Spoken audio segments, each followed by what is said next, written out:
cuma sedikit yang benar. Bingungnya di mana, guys? Bingungnya di mana? Kalian tahu nggak beda-bedanya ini? Kegocek, Bu. Gojek. Terkecoh ya? Iya, Bu. Gojek sama fungsional. Fungsional. Kenapa? Biasa pakai istilah black box? Ya, biasanya sih dengarnya black box. Black box itu fungsional. Kita lihat siapa yang benar. Yang juara satu berarti benar. Kita tanya, kenapa dia jawab itu ya? Siap-siap, kita lihat orangnya siapa. Ayo. Marcel. Oi, Marcel. Mana Marcel? Marcel. Ya, Bu. Ya, Mana mukanya? udah. Kepencet, Bu. Agak sulit nih. Udah. Nah. Sudah, Bu. Congratulations, Marcel.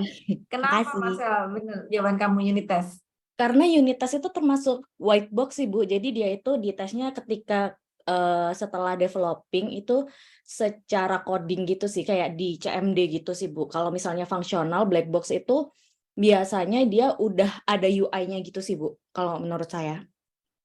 Black box itu bisa kayak bisa di tesnya itu pakai manual dengan manusia gitu. Tapi kalau unit test itu biasanya ada integrasi misalnya kayak pakai apa ya, saya lupa. Jadi ada satu unit test gitu sih, Bu, yang emang buat ngeran code-nya gitu, ada errornya di mana kayak gitu. Jadi nggak ada UI-nya gitu. Biasanya lebih ke kayak performance test gitu.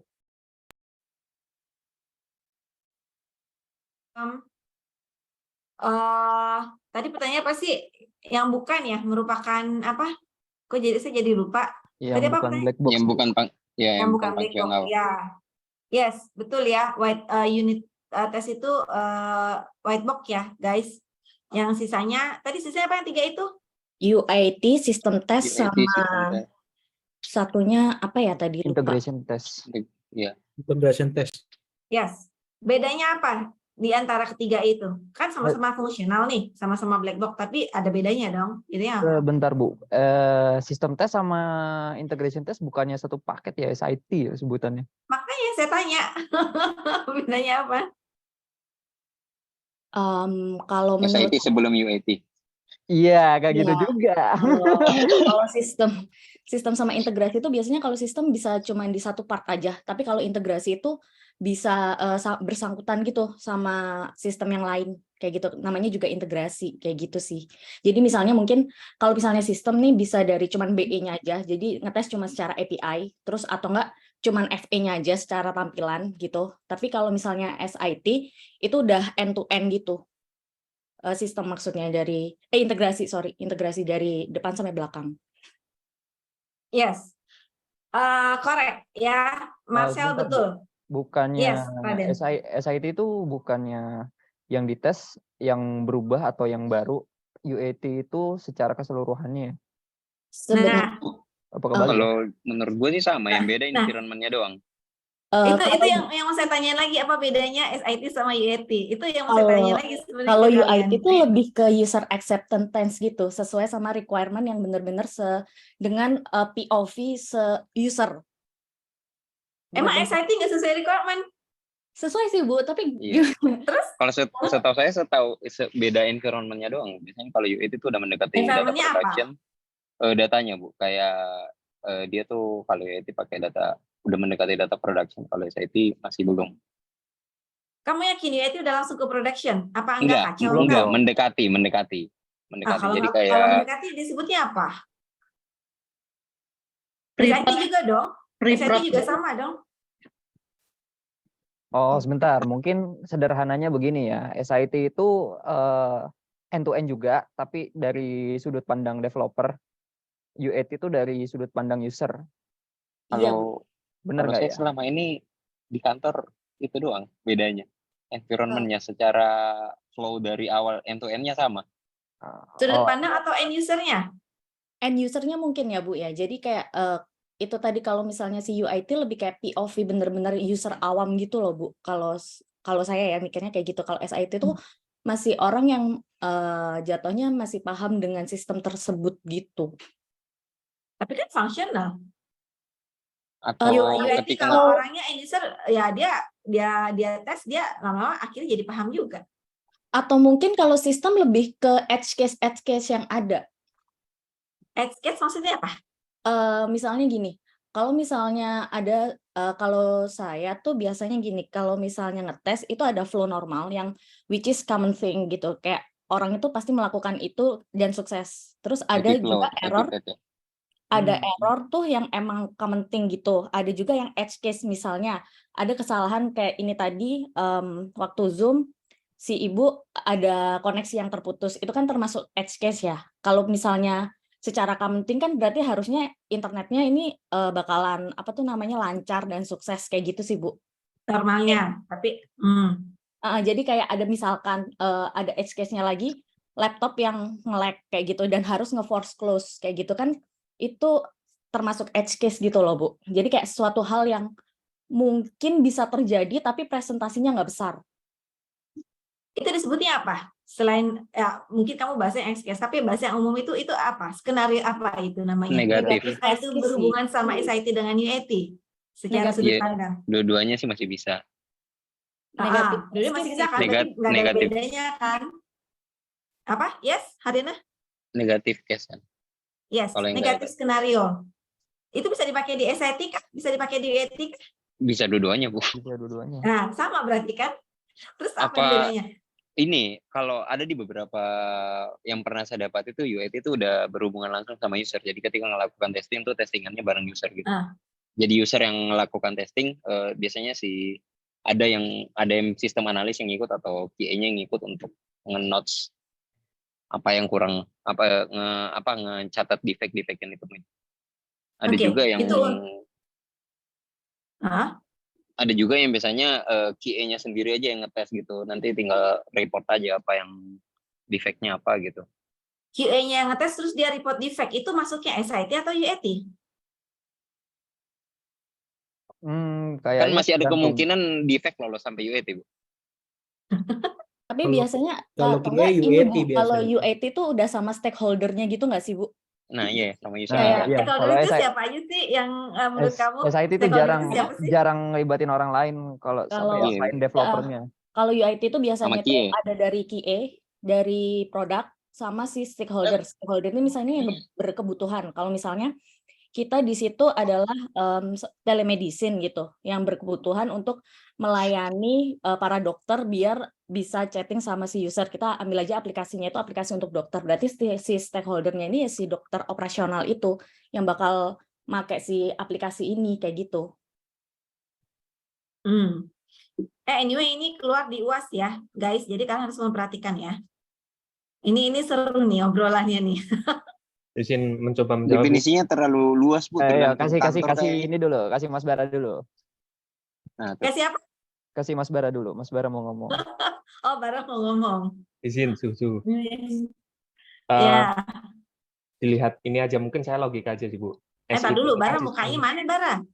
Izin di awal Bu. Ini di awal apa? Chat di awal izin off cam Bu. Kameranya rusak laptop saya. Belum baca. Oh, itu kamu. Ya Bu. Oke. Mungkin saya secara logik aja sih Bu. SIT itu kan sistem integration test gitu. Sedangkan UAT user acceptance test. Nah, kalau SIT ini sistem ini jadi kita memastikan bahwa sistemnya itu end to end-nya itu oke, baik itu yang fungsional ataupun yang supporting ya seperti bandwidth dan lain sebagainya. Jadi di situ tidak menggunakan real data ataupun kondisi-kondisi sebenarnya gitu Bu. Bisa kita bersama dengan customer ataupun dari tim engineer sendiri. Tapi kalau user acceptance test itu diwajibkan dari sisi usernya juga untuk ikut dan mengapprove atas apakah ini sudah sesuai dengan kebutuhan atas scope di requirement atau tidak gitu. Nah, biasanya user acceptance test ini bisa dilakukan dua metode. Yang pertama di QA gitu ya. Menggunakan data dummy juga, tapi kebanyakan bisa menggunakan data real. Itu mungkin dari saya sih, Bu. Oke. Tapi sebenarnya skenario-nya itu sama nggak sih antara SIT sama UAT? Menurut saya sih enggak, Bu. Kalau UIT itu sebenarnya sekedar enggak terlalu mendalam. Kalau SIT itu benar-benar sampai detailnya gitu sih, Bu. Bukan terbalik ya? Kan nanti yang pakai si end user. UAT itu kan user acceptance test. Harusnya ketika UAT itu lebih mendalam dan lebih detail karena kita stakeholder ini end user kan ya, Bu. Tapi kalau misalnya kayak gitu, kan kalau UAT biasanya ngetesnya sama stakeholder nggak ada waktu yang banyak seperti si engineer-nya ini. Kenapa nggak ada waktu? Toh buat mereka harus spend waktu dong. Kalau nggak mereka nanti harus dijadwalkan dulu gitu. Tapi biasanya so sibuk kok. Bu, kalau misalnya kayak ya udah biarin aja, paling kelengar mereka stuck sendiri nanti batal naik di production yang kena kita. Peggy kayaknya mau say something deh, Peggy deh. Ya kalau kalau menurut aku ya Bu, untuk SIT itu seperti yang dibilang sama Mas Bara tadi, itu integration system itu lebih ke pengembangnya ya, developer dengan menggunakan data dummy gitu. Bukan berarti di UAT juga nggak menggunakan data dummy, cuman ada kondisi-kondisi yang di-set ketika UAT oleh si user gitu. Sementara di pengembang ketika SIT itu berdasarkan requirement atau enhancement-nya doang. Misalnya nih ada pengembangan di bagian tertentu saja gitu. Jadi di tes end to end. Sementara kalau di UAT itu QA-nya harus ngetes mau abnormal, mau negatif, dari normal sampai itu semuanya harus di testing gitu. Menurut saya sih, Bu. Correct me jika salah. Oke, congratulations, good. Semuanya tuh ada yang benar, ada yang nyerempet benar, ada yang sedikit benar. Ya, saya simpulkan ya guys ya, ini Bara, Peggy, Marcel, Hardiana itu Hardiansa Bu, maaf. Hardiansa. Kenapa saya salah mulu ya nyebut nama kamu ya? Sorry Hardiana. Down hard feeling ya. Oke Bu, nggak apa-apa Bu. Oke, nah some of you are correct ya. Beberapa dari kalian benar, 100% benar, beberapa dari kalian 80%, 90% benar, sisanya mungkin dari 70-60 ya. Dan saya yakin kalian, apalagi kalian praktisi juga kan, maksudnya mereka the doer ya, orang-orang proyek ya, jadi harusnya sih tahu, cuman mungkin kadang liar ya, apa beda, mungkin yang belum ini yang pahamnya sedikit, atau yang dari diskusi teman-teman kok gue tambah liar gitu ya. Ini saya samarkan ya. Nah, jadi ada namanya, ini keluarnya dalam UAS nanti bakal bisa jadi dia berbentuk flow, bisa jadi dia berbentuk skenario ya. Pokoknya seputar testing ya, dia mau UAT, dia mau SIT, itu nanti keluar ya. Ini kita cuma ngomongin perbedaannya aja ya antara sistem integration testing, system testing sama UAT, user acceptance test ya, sama ada namanya unit test. Oke, saya akan samarikan semua percakapan kalian. Pertama, white box test itu adalah pengetesan unit ya, unit test, makanya disebut unit test. Dia dilakukan oleh developer. Oke, jadi satu unit per unit. Kalau misalnya kayak sepeda, ngetes bannya dulu, ya, atau enggak ngecek remnya dulu, satu unit. Setelah jadi, dia akan ngetes namanya kan udah satuan ya. Nah, setelah satuan dia akan secara sistem, ya, secara keseluruhan.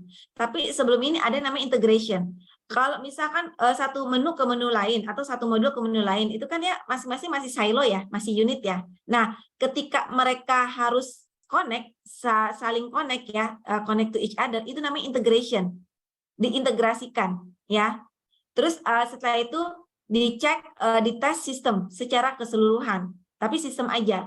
Cuman ada yang masing-masing, ada yang nggak ada yang benar, ada yang salah ya. Ada yang ngecek, ya udah mau ngecek sistem dulu terus integrasi. Ya, ada yang mau cek integrasi dulu baru sistem.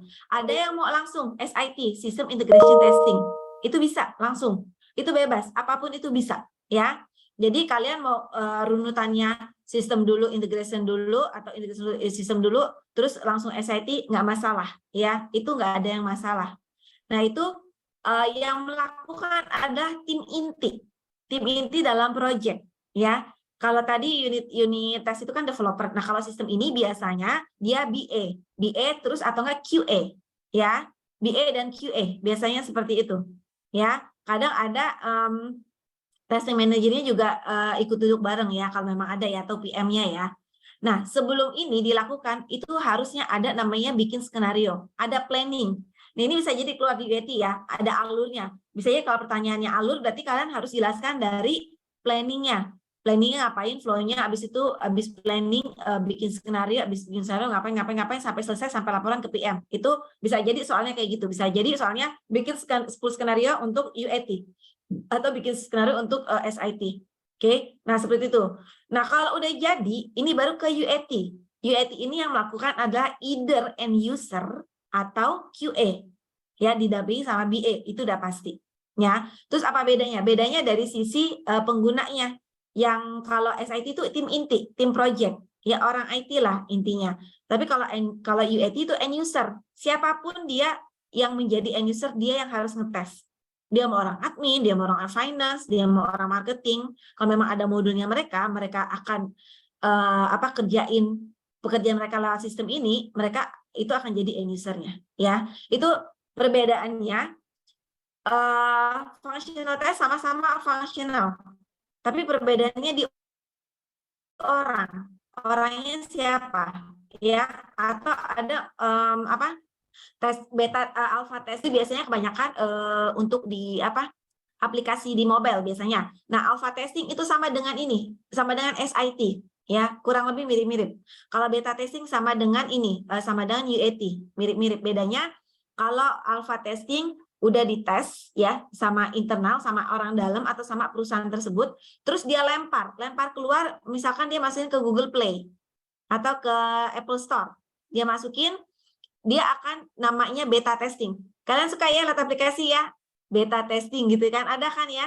Nah itu si aplikasi itu lagi di testing UAT. UAT siapa ya, kita penggunanya. Kayak kemarin tuh berapa tahun lalu ada YouTube beta testing ya kan.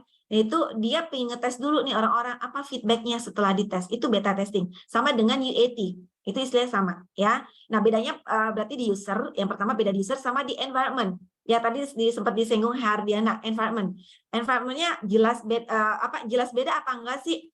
Kalau misal bilang di production enggak ya, kalau misal kita tes di production itu namanya bunuh diri ya. Gila aja, kalian belum ready, lagi tahap pengujian tapi udah langsung main di production. Ya enggak lah, enggak ya. Kalau production itu kalau benar kita udah implemented, kalau benar udah launch baru di production. Ya, itu data real, enggak main-main. Makanya kalau SIT atau UAT itu bisa pakai dummy.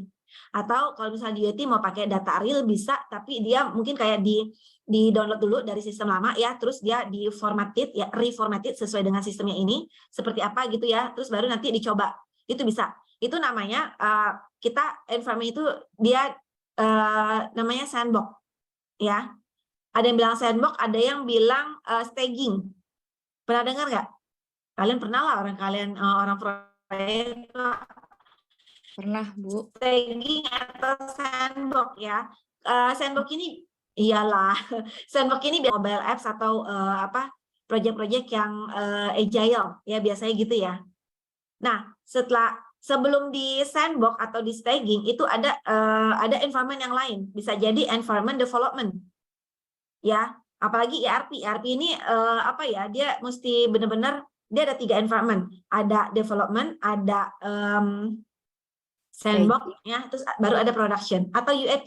Sandbox ini bisa disebut dengan UAT environment. Ini beda-beda environmentnya ya.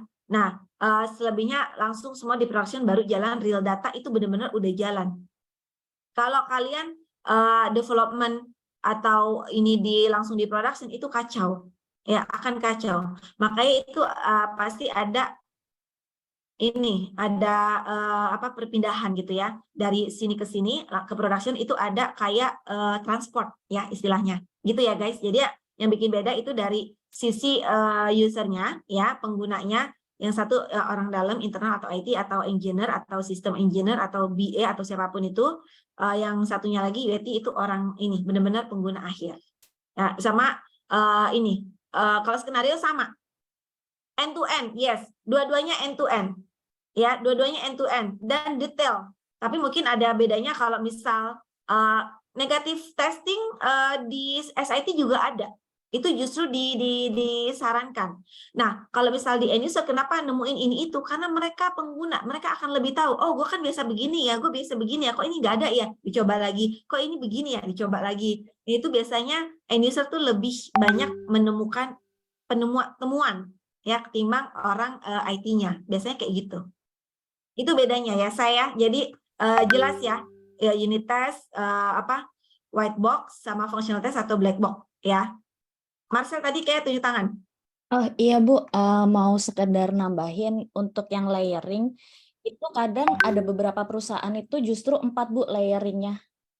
Jadi yang pertama itu adalah dev test, environment development, terus yang kedua itu ada di staging atau sandbox, yang ketiga itu UIT-nya mungkin bisa pakai pre-release atau biasanya dibilang app image baru production Bu.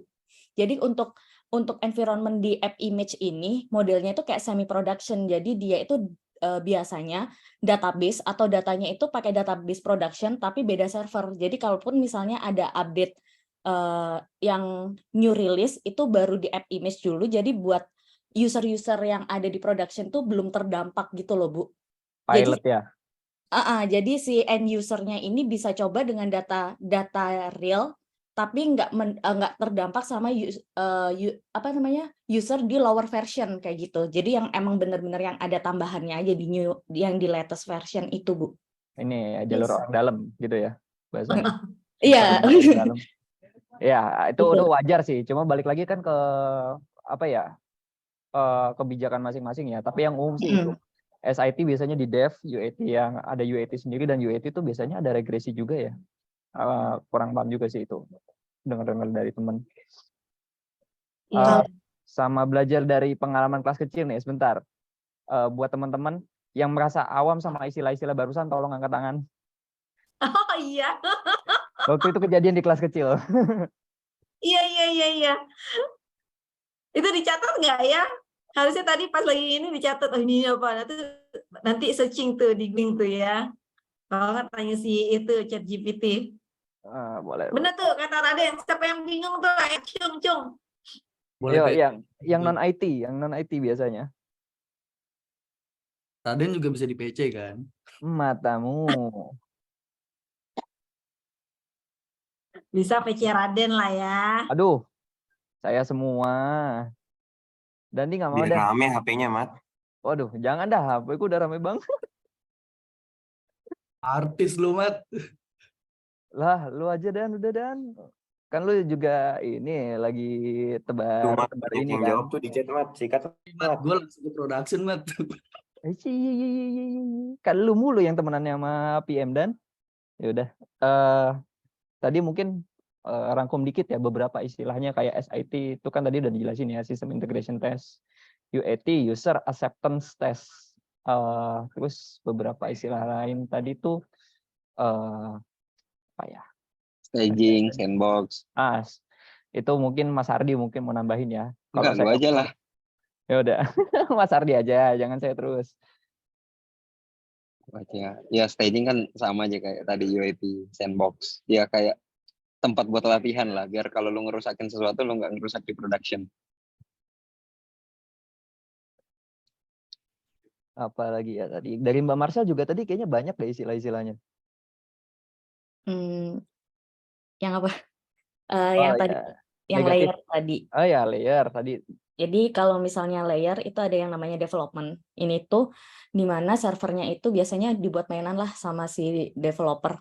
Namanya juga development gitu. Jadi ngebangun nge-build aplikasinya itu, sistemnya itu di situ. Nah, kalau misalnya mereka udah menyelesaikan unit test, ini saya jelasin flow-nya aja ya untuk testing biasanya, untuk yang 4 layer itu atau 3 layer tadi.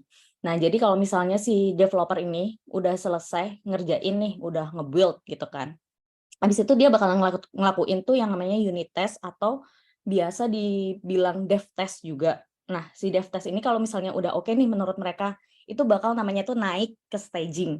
Mereka bakal berpindah ke staging atau si sandbox ini. Nah, kalau udah di sandbox ini, waktunya mainannya si anak QA gitu. Jadi di situ dia ngelakuin SIT test gitu, bener-bener di situ ngetesnya kayak gimana, nemu bugs, kalau misalnya nemu issue atau bugs atau error ya, itu langsung balikin aja ke developer, ini ada error, nggak sesuai nih sama requirement bla bla bla kayak gitu. Udah mainannya di situ semua lah. Sampai batas waktu yang ditentukan dan emang udah sampai tesnya nih udah sesuai nih, sesuai yang ada di test case yang udah dibuat sebelumnya kayak gitu, yang sesuai requirement yang ada. Nah, kalau udah selesai itu naik lagi. Kalau misalnya 3 layer berarti itu udah bisa rilis ke production, yang artinya udah bisa dipakai untuk semua orang karena itu namanya udah production, udah live production dengan datanya juga udah bukan data dummy lagi. Servernya udah beda, database-nya pun juga udah beda. Nah, kalau misalnya mau 4 layer, itu ke app image. Nah, app image ini yang tadi saya pernah bilang, jadi itu database-nya itu dia database production, tapi servernya beda. Jadi kalau misalnya pun ada kesalahan waktu melakukan beta testing, biasanya beta testing itu di app image itu ya nggak terlalu terdampak gitu sama user-user yang ada di level production, kayak gitu. Nah, tapi ada perbedaan SIT dan UIT di sini antara di staging dan app image tadi ini ya, karena database-nya yang beda, datanya yang beda, itu untuk kebebasan ngetesnya itu nggak sebebas ketika di sandbox atau staging itu gitu. Dan rata-rata biasanya sih untuk UIT itu kalau dari QA-nya sendiri itu biasanya mungkin pakai test case yang flow normal aja gitu, soalnya ya itu tadi karena pergerakan yang nggak cukup bebas itu aja sih. Oh ya, ini ya guys, info sementara Bu Rian katanya laptopnya lagi restart. Jadi yuk, langsung nongol, bener dong, keren. Wah.